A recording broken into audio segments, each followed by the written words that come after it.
안녕하세요. 올해 딱 30이 되는 여자입니다. 현재 동갑내긴 남자친구와 결혼 이야기가 오고 간 지 조금 되었습니다. 진행은 딱히 나가지 않고 있어요. 양가 인사를 아직 안 했기 때문입니다. 저는 저희 부모님께 남자친구를 이미 소개시켰는데 남자친구의 경우가 조금 복잡해서 말입니다.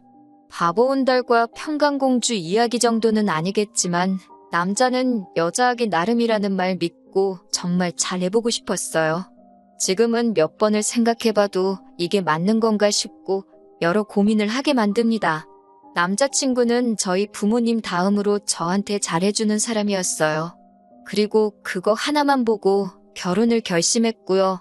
그런데 남자친구한테는 저보다 더 소중한 사람이 있었네요. 그건 바로 남자친구의 어머니입니다. 부모님이 소중한 건 당연한 일이에요. 그게 잘못된 거라고 하는 말이 아니에요. 저 또한 결혼 후에 부모님께 효도는 당연한 거라고 생각하는 바이고요. 부모님이 계셨으니 현재 제가 있는 거고 받은 만큼 갚아드리는 건 당연한 거 아니겠어요? 제가 내로남불을 하겠다는 게 아닙니다. 하지만 남자친구 어머니의 이야기는 조금 경우가 다르거든요. 남자친구가 홀아버지 밑에서 힘들게 자랐다는 건 이미 알고 있는 사실이었는데 어머니의 이야기는 제게 먼저 해준 적이 없어요. 상처가 있는 것 같아서 꼬치꼬치 캐묻지 않았고 어렸을 때 돌아가셨겠거니 혹은 말 못할 사정이 있겠거니 하면서 넘겼어요. 궁금하지도 않았습니다. 그런데 저와 남자친구 둘 사이에 결혼 이야기가 오고 가면서 그때 처음으로 자초지종을 알게 되었습니다. 어머니는 남자친구와 남자친구의 동생이 어렸을 때 새살림 차려서 집을 나갔다고 하네요. 어려서 남자친구한테는 그게 받아들이기 힘든 큰 상처였었나 봐요. 심지어 어머님은 어디 야반도주를 해서 연락두절이 되셨던 것도 아니고 꽤나 가까이서 살고 계시기까지 했다고 합니다. 동생이 조금 자라서 엄마 찾으며 땡깡 부릴 때 남자친구가 동생을 데리고 어머님을 찾아가기까지 했었는데 어머님은 어린 자식들한테 찾아오지 말라고 단호하게 이야기를 하셨다고 했다고 하고요. 그냥 그런 슬픈 과거사가 있거니 생각했는데 남자친구의 말에는 어머님을 향한 반발심보다 그리움이 더 커 보였고 아버님에 대한 반발심마저 느껴졌습니다. 저는 남자친구의 말이나 행동에 조금 이상하다는 느낌을 받았어요. 어머님을 그리워할 수는 있지만 그렇다고 아버님을 증오할 필요까지는 없어 보였거든요. 어쨌든 지금의 남자친구가 있기까지 어머님의 도움 없이 자식들 키워낸 아버님의 공이 컸다고 생각하거든요. 충분히 갚아야 할 은혜라고 생각하는데 남자친구는 동생만 아버님 품에서 독립을 하고 나면 아버님은 국물도 없다는 식으로 말을 했어요. 결혼 이야기가 오고 가는 와중이기는 하지만 어쨌든 그때까지는 결혼한 사이도 아니다 보니 남의 집안일에 괜히 상관하고 싶지 않아서 말을 아꼈는데 자세한 내막을 알고 보니 남자친구는 취직을 한 이후부터 어머님하고 지속적으로 연락을 하고 있던 상황이라는 걸 알게 되었어요. 연애하는 동안 저는 남자친구를 이미 부모님한테 인사를 시켰던 상황이었는데 남자친구는 도통 아버님께 저를 인사시키는 자리를 마련해주지 않았거든요. 그런데 어머님 이야기를 제게 털어놓고 난 뒤부터 남자친구는 계속해서 저를 어머님한테 인사시키고 싶어 했습니다. 솔직히 많이 혼란스러웠어요. 인사를 한다면 저는 당연히 지금의 남자친구가 있도록 키워주신 아버님을 먼저 뵙는 게 순서라고 생각했거든요. 그런데 그걸 생략하고 어머님을 먼저 인사를 시키겠다는 거잖아요. 그런데 남자친구는 다짜고짜 아버님은 결혼식 때 부르지도 않겠다는 선언을 하는 겁니다. 혼주석에는 어머님이 오실 거고 아버지와는 연을 끊고 지내겠다고 하는 거죠. 지 결혼이니까 지 마음 가는 대로 하고 싶은 건 알겠는데 자초지종만 들었을 때 어머님이 바람이 나서 피부치 같은 자식들 남겨두고 새살림 차렸을 때 그때 이미 혼주석에 앉을 자격을 잃은 거나 마찬가지라는 생각을 갖고 있었기 때문에 남자친구의 발언이 조금 충격적이기는 했습니다. 결혼이 남자친구와 제가 좋아서 하는 것도 있지만 어쨌든 양가 집안이 하나가 된다는 의미가 더 큰 부분이잖아요. 호적에도 당연히 아버님 밑으로 올라가 있을 텐데 저렇게 막무가내로 나오니 뭐라 할 말이 없더라고요. 말 못할 사정이 있어서 그러냐, 왜 그런 생각을 가지고 있느냐 물어봤는데 그건 일단 자기 어머니부터 만나보고 그러고 나서 말을 해준다고 하기에 일단 알겠다고 했습니다. 그리고 얼마 지나지 않아서 남자친구 어머님한테 인사를 드리러 다녀왔고요. 남자친구 어머님, 첫 인상이 참 강렬했어요. 제가 속으로는 아버님 편이라서 그런가 나이가 많이 젊어 보이시기는 했는데 꾸미고 다니시는 게 문제는 아니지만 그런 것마저도 제 눈에는 좋아 보이지 않았습니다. 50대 초반이시니까 정말 20대 되자마자 결혼하셔서 남자친구를 가지셨던 거죠. 어머님의 자기소개는 충격의 연속이었습니다. 그때는 세 살림 차려서 나가셨지만 지금은 또 혼자 지내고 계신다고 하셨고요. 자기가 워낙 개방적이라서 자유로운 만남을 추구하는 사람이라는 말까지 덧붙이시면서요. 얼마 전까지는 남자친구 동생과 아버님이 계시는 곳 같은 지역에서 터전을 잡고 살고 계셨는데 최근에 골프 치다가 알게 된 사람 따라서 서울 근처에서 올라와 계신다고 하셨습니다. 마침 집도 근처니까 며느리랑 이렇게 해서 셋이 자주 보면 되겠다고 하시면서 웃으시는데 솔직히 어머님이 저를 며느리라고 부를 자격이 있다고 생각하느냐 따지고 싶었지만 긴 말 하지 않았어요. 괜히 제가 분위기를 박살내고 싶지는 않았거든요. 졸지의 시아버지만 3명이 생겨버린 이 상황을 웃으면서 넘겨야 하는 건지 이건 아니지 않냐고 솔직하게 내 의견을 말해야 하는 건지 정신이 하도 없어서 표정 관리도 똑바로 못하고 있었습니다. 그런데 남자친구와 이미 이야기가 되어 있던 건지 제가 먼저 묻지도 않았는데 아버님과 헤어지게 된 과거 이야기를 하나씩 술술 풀어놓기 시작하셨어요. 그때는 어려서 아무것도 몰랐다. 남자친구 아버님한테 사기를 당한 거나 마찬가지다 하시면서 침몰하고 있는 배에 같이 타서 둘 다 인생 종치느니 나라도 잘 돼서 애들 챙겨줘야겠다 싶어 새살림 차려서 나간 거라고 하시고 막상 새살림을 차렸더니 그 집구석에서는 애들도 못 만나게 하더라. 내가 뭔 힘이 있겠냐. 일단 나라도 살고 봐야 훗날을 도모하지 않았겠냐. 그리고 이제라도 애들하고 잘 지내기 위해 그 집구석하고도 이별하고 나온 거라고 하시는데 솔직히 제 귀에는 그게 그냥 가져다 붙이는 변명거리로밖에 들리지 않고 그냥 그럴싸한 이유로 자기 합리화를 하고 있다는 생각밖에 들지 않았습니다. 어떤 상황이건 간에 휘덩이인 자식들 버리고 도망간 걸 설명할 수 없잖아요? 어떻게든 엄마 노릇을 하고 싶었는데 새살림 차린 집에서 못하게 막았으면 진작에 그 집구석을 나와서 혼자 지내시더라도 아버님과 이미 갈라섰다 하더라도 충분히 자식들과 교류하며 어느 정도 뒷바라지를 해주실 수 있던 것 아니겠어요? 그런데 그것 또한 새살림 차린 집구석에서 싫어해서 못했다는 걸로 대충 넘어가려고 하시니 한참 어린 제가 보기에도 그 모습이 좋게 보일 턱이 없었습니다. 지금 혼자 계신다는 말도 솔직히 자식들 때문에 그런 건지 아니면 재벌은 남 못 주고 밖으로 돌다가 쫓겨난 건지 아무도 모르는 이야기 아닌가요?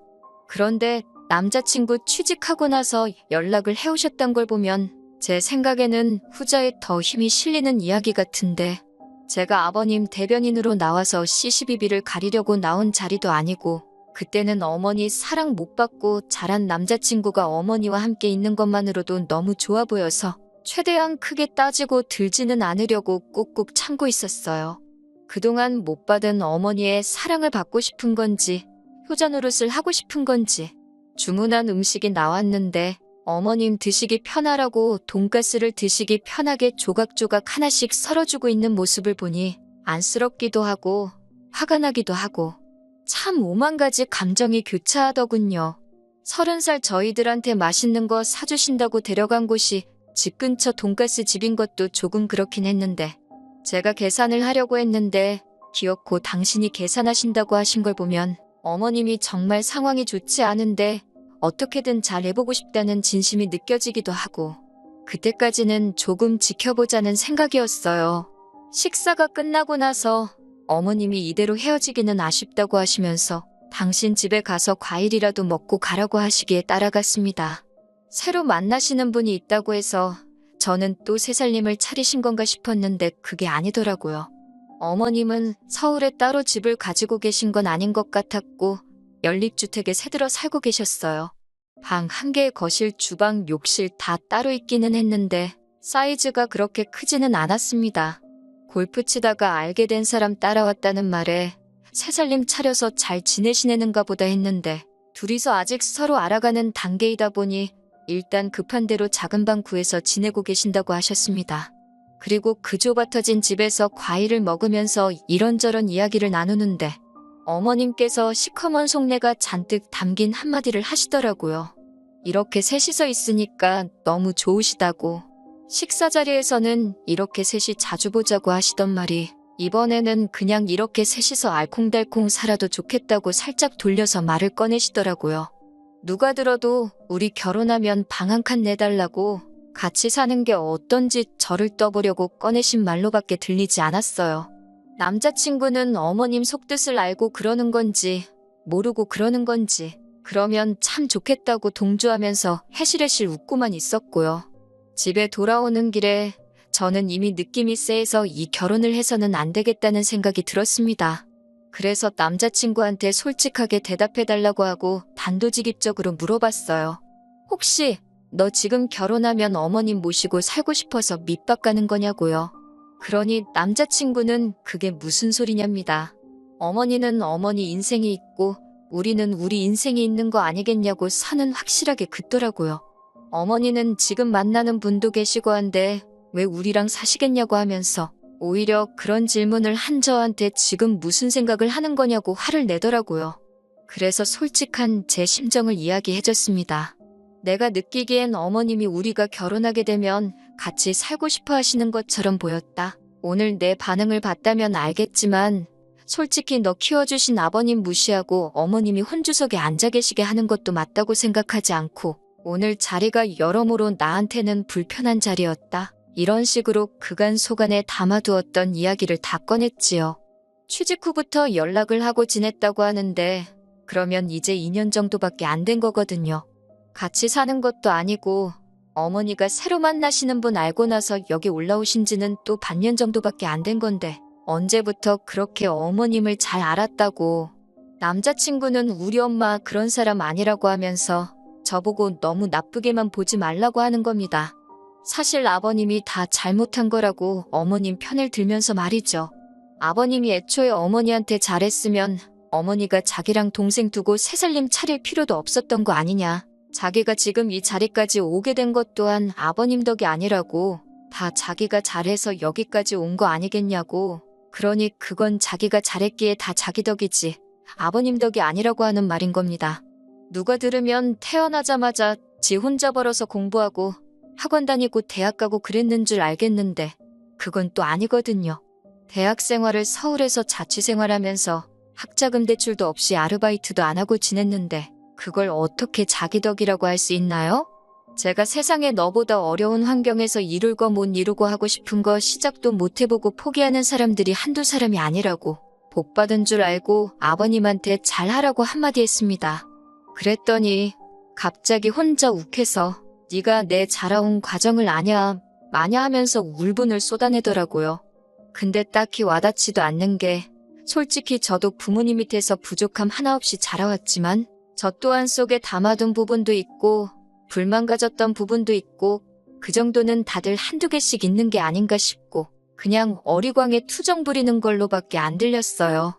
주로 하는 말의 요지는 결국 자기랑 자기 동생을 엄마 없이 자라게 했으니 전부 아버님의 잘못이고 죄라는데 너보다 더 힘들게 사는 사람이 대한민국의 수두룩백백이라고 일침을 놔주고 싶었지만 더 말해봐야 제 입만 아프고 또 같은 소리만 반복하겠다 싶어서 그날은 그만 이야기하자고 말하고 그냥 집에 돌아왔어요. 며칠 동안 만나자는 남자친구 연락을 이 핑계 저 핑계 대면서 피하고 혼자서 곰곰이 생각해보다가 결국 결론이 나지 않을 것 같아서 이렇게 사연을 적어봅니다. 남자친구의 어머니를 향한 그리움이 저렇게 뒤틀린 효심이 돼버린 것 같아서 걱정입니다. 이거 아무리 생각해도 결혼 잘 못하는 것 같은 생각이 들어서 고민이 많습니다. 한편으로는 다른 사람도 아니고 자기 어머니 일이기에 충분히 저럴 수 있다는 생각도 들고요. 정말 4년이라는 긴 시간 동안 연애하면서 저한테 화낸 적 단 한 번도 없었던 자상한 사람이거든요. 정말 성실하고 아버님이 혼자 지방에서 몸쓰는 힘든 일 하시면서도 남자친구 서울에 대학 보내고 자취시키고 할 정도로 공부도 잘했고 솔직히 흠잡을 곳 하나 없는 사람이거든요. 덕분에 남자친구의 아버님이 공이 더 크다고 생각하기도 하고요. 아무리 생각해도 저 혼자서는 도무지 답도 안 나올 것 같아서 여러분들 의견 좀 들어보려고 이렇게 사연 하나 보내봤습니다. 안녕하세요. 정확히 3주 만에 다시 찾아뵙네요. 이 상황을 두고 고민했던 제 자신이 다 바보 같다고 느껴질 정도로 치가 떨립니다. 결론부터 말씀드리자면 남자친구 머리채 한 움큼 뽑아버리고 거지 같은 집구석 탈탈 털어버리고 헤어졌어요. 지금은 깔끔하게 정리가 다 된 상태예요. 그렇게 엄마가 좋았으면 애초에 아버지랑 살지 말고 지네 엄마랑 붙어 살지. 아버지한테 받아먹을 건 다 받아먹고 이제 와서 왜 저러는지 정말 모르겠네요. 생각을 정리할 시간이 필요했기에 남자친구와 그동안은 되도록 만나지 않았습니다. 그런데 남자친구도 제가 별것도 아닌 이유를 말하면서 만나는 걸 피하니까 뭔가 눈치를 챘었나 봐요. 저한테 난데없이 아버님한테 인사드리러 가자고 하는 겁니다. 저랑 만나지 않았던 동안 어머님하고 무슨 일이 있었던 건지 심경의 변화가 있었던 건지 저는 몰랐죠. 제가 아버님 쪽에 편을 들기는 했지만 그건 어머님이 너무나도 말이 안 되는 상황이었기에 그랬던 거지 실제로 만나뵌 적은 한 번도 없었거든요. 그래서 아버님을 한 번 뵙고 싶기는 했어요. 아버님이 하시는 걸 보면 남자친구가 어떤 성격을 가지고 있는지, 왜 저러고 있는지, 아버님을 왜 저렇게 싫어하는 건지 어느 정도 남자친구의 상황을 이해를 할 수 있을 거라고 생각했거든요. 그래서 남자친구를 만나 출발했습니다. 그런데 경부고속도로에서 갑자기 수원으로 차가 빠지는 겁니다. 아버님 계시는 곳은 절대 아니죠. 수원 쪽에는 어머님이 계시는 곳이거든요. 뭐 하는 거지 싶었는데 차가 익숙한 길로 접어들더니 어머님 지내시는 집으로 가더군요. 남자친구한테 지금 뭐 하는 거냐 했더니 가보면 안다고 하는 거예요. 집에 들어가니 아버님은 당연히 없고 어머님만 계셨고요. 남자친구한테 작은 목소리로 이게 뭐 하는 거냐고 한마디 했더니 기다리라고만 하는 겁니다. 어머님은 음식 준비에 한참이셨고요. 그 모습을 보니까 5만 가지 생각이 다 들었네요. 아버님이 이 집으로 오시기로 했나 싶기도 하고 어머님은 저희 보고 음식 좀 도와달라고 하시는 겁니다. 거실 한편에 교자상도 펴져 있고 준비하고 계시던 음식을 봐도 대충이 북어포니에서 있는 게 앞만 봐도 식사 때문에 준비하시는 건 아닌 것 같고 제사상이 아닌가 싶었습니다. 그런데 조금 혼란스러웠던 게 두 분이 이혼하신 거잖아요? 그러면 제사를 지낼 이유가 없지 않나 싶었어요. 어머님 쪽에서 남자 형제가 없어서 제사를 어머님이 가져오신 건가? 그런 생각까지 했습니다. 어머님 혼자 하기에는 음식이 많기도 했지만 저한테 사전에 아무런 말도 없이 음식 준비를 시키는 게 기분이 썩 좋지만은 않았어요. 그런데 어머님은 저보고 잘 보고 배우라고 하면서 앞으로는 다 제가 해야 할 일이라고 하시는 겁니다. 아직 결혼이 확정된 상황도 아닌데 솔직히 왜 저러시나 싶었어요. 그래도 아버님이 오신다니 별말 안 하고 준비하는 것부터 상 차리는 것까지 끝까지 도왔습니다. 저희 집도 제사를 지내기 때문에 제사 지내는 것 자체가 문제라고 생각해 본 적은 없었거든요. 준비가 다 끝나고 어머님이 어디에 전화를 하시니 얼마 안 있어서 문이 열리는 소리가 들리더라고요. 아버님이 들어오셨고 남자친구가 오셨어요? 아버지?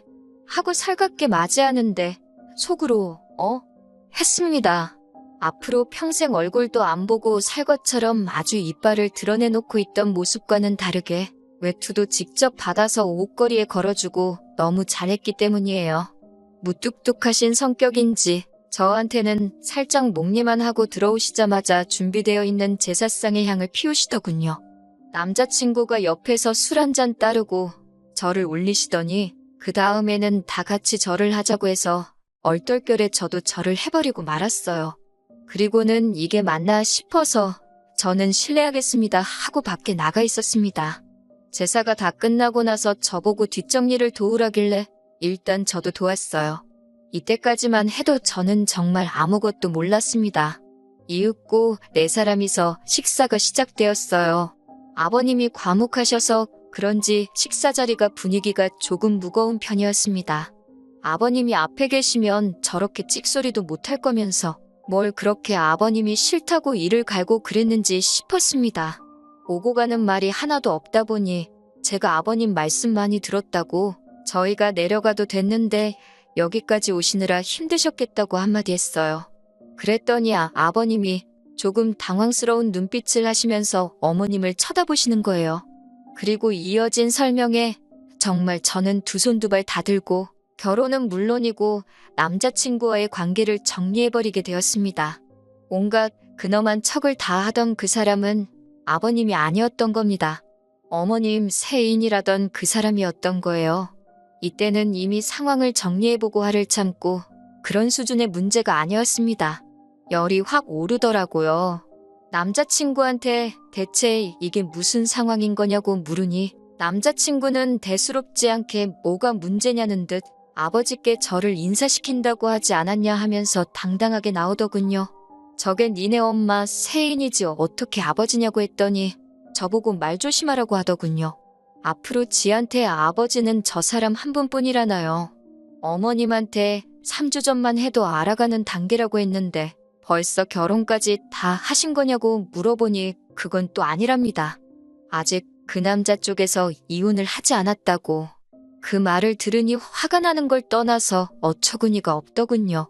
그러면 저보고 지금 생판 상관도 없는 사람 제사 준비를 시킨 거냐고, 그리고 앞으로 제가 하게 될 테니 배우라고 한 거냐고 따져 물었어요. 그러니 이번에는 어머님이 나서서 저한테 통사정을 하는 겁니다. 제가 잘 도와줘야 한다는 거예요. 자기가 그 남자분하고 잘 되려면 제사를 이어받아야 한다고요.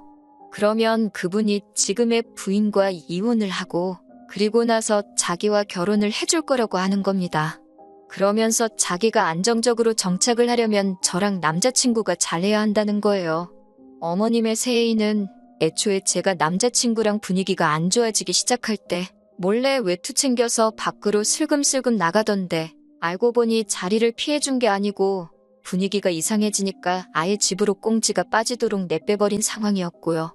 정말 토시 하나 틀리지 않고 어머님한테 지금 제정신으로 하시는 말이냐고 한마디 했습니다. 어머님이 잘 되기 위해서 지금 남의 집 귀신을 아직 결혼도 안 한 예비 며느리한테 떠넘기는 거냐고요. 제가 따따따 쏘아붙이며 어머님을 몰고 가니 남자친구가 저한테 버럭 소리를 지르더군요. 시어머니한테 말버릇이 그게 뭐냐고요. 그러면서 지금 이 상황이 전부 다 제 탓인데 저보고 그것도 하나 이해 못해주는 거냐고 적반하장으로 나오는 겁니다. 너네 집이 콩가루인 게 왜 내 탓이냐고, 어떻게 그걸 내 탓이라고 할 수 있느냐고 했어요. 그랬더니 남자친구가 이유라고 설명한다는 말이 제가 어머님하고 합가할 생각이 없다고, 그건 싫다고 했지 않느냐고 하는 겁니다. 그러니 어머님이 하루라도 빨리 새살림을 또 차려서 첩질하는 게 아니라 그 집 구석 안방마님이 돼야지 자기도 안심하고 저랑 결혼을 할 수 있다는 거예요. 아주 속된 말로 이 정도면 아주 연병을 넘어서 예술이 아닌가 싶더라고요. 그대로 남자친구 머리를 한 움큼 집어서 겨우 나랑 이 꼴 보자고 여태껏 키워준 아버지 은혜도 저버리고 자식들 버리고 집 나가버린 어머니를 택한 거냐고 고래고래 소리를 질렀습니다. 머리채를 잡힌 남자친구가 이리저리 흔들리다가 바닥에 철푸덕하고 쓰러졌는데 제 손에 남자친구 머리카락이 한 움큼 잡혀있더라고요. 나자빠져 있는 남자친구를 봐도 성질이 안 풀리길래 어머님한테도 사람이 그러는 거 아니라고, 염치가 얼마나 없으면 자식들 앞에 다시 나타날 생각을 하시냐, 자식들로 모자라 멀쩡한 집안 파탄내고 예비 며느리 등골까지 빨아먹으면서 살고 싶냐고 염치 좀 찾고 살라고 했습니다. 남자친구와 연락 없이 지내던 3주 동안 저도 어느 정도 마음 정리가 끝나가던 상황인지라 그렇게 집안을 아주 뒤집어 놓고 나오는데 신기하리만치 아쉬움이 전혀 없었고 오히려 깔끔하게 다 털고 정리해버릴 수 있었다는 사실에 속이 다 후련하더군요.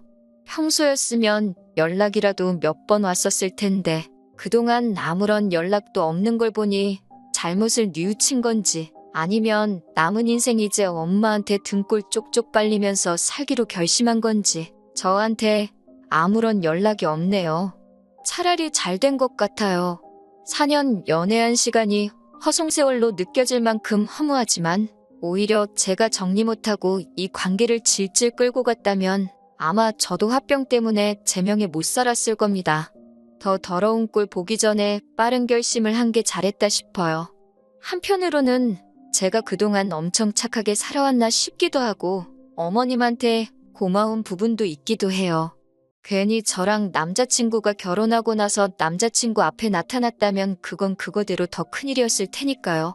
깔끔하게 결혼 이야기 오고 가기도 전에 정리할 수 있는 계기를 주셔서 말입니다. 어떻게 보면 지옥 불구덩이에 발을 담그기 전에 하늘이 제게 기회를 주신 게 아닌가 하는 생각마저 들어요. 이런 기회를 주신 것에 대해 항상 감사하며 앞으로도 항상 착한 일만 하면서 살아야겠습니다.